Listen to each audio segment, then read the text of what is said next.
Accountability and Responsiveness in Informal Settlements for Equity, ARISE project, seeks to enhance accountability and improve health and well-being of marginalized populations living and working in informal urban settlements in low and middle-income countries.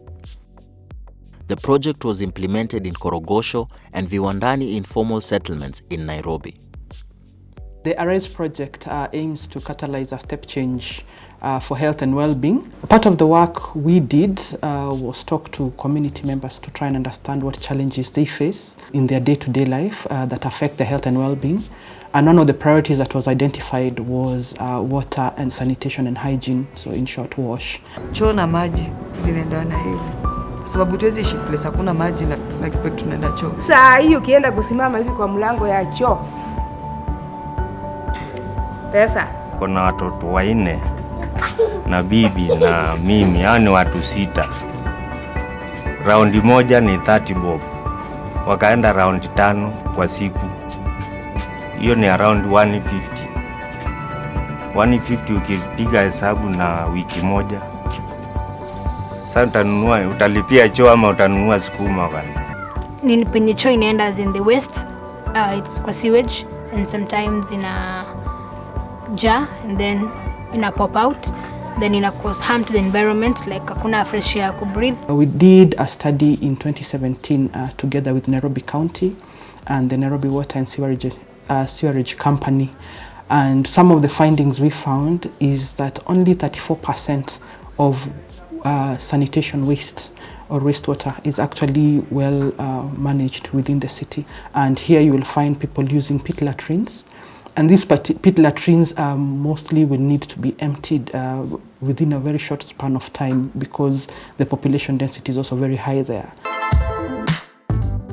Shida yenye tuko nayo ni hizi mafu yenye nachotwa kwa matramu.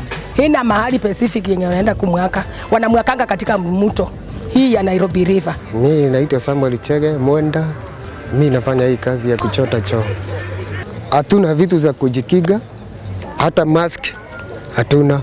Hata zingine ziko na gasi, unaweza kisha hata kado hiyo choo irupuke. These pit latrine casual laborers provide a very vital service which the government has proved incapable of doing. Therefore, we cannot do without them. They should be catered for in terms of providing equipment for them and also protective gear so as to ensure that they do not contract diseases. Hii kazi nimefanya miaka 7. Mimi watoto wangu siwezi taka hata mmoja afanye hii kazi. Lakini mimi nawalea na wasomesha na hii kazi, at least wanaweza niokoa mahali. The ARISE project then, ourselves as APHRC, we are trying to create this platform where the communities, the service providers and the decision makers are able to sit down and co-create solutions for their communities. And this is what we are aiming to do in ARISE. This project envisions to catalyze a step change in approaches to improving accountability and promoting the well-being and health of marginalized people living and working in informal urban settlements. The project activities involves data collection and participatory activities with communities and community actors so as to link concepts of social determinants of health and well-being, governance, accountability, health systems, and urban infrastructure in the attempt to develop interdisciplinary metrics that explore intersecting inequities.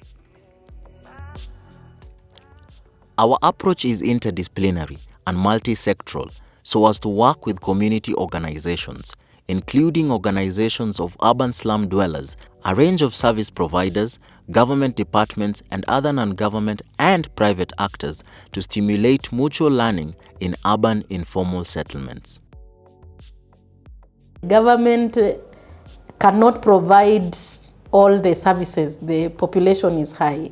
We have a wash officer, and she's, I think, in touch or networking with the several development partners to sensitize public, because information is power. The government has brought in now the new sewer line, rehabilitation of Lunga Lunga sewer line, which is bigger and more modern.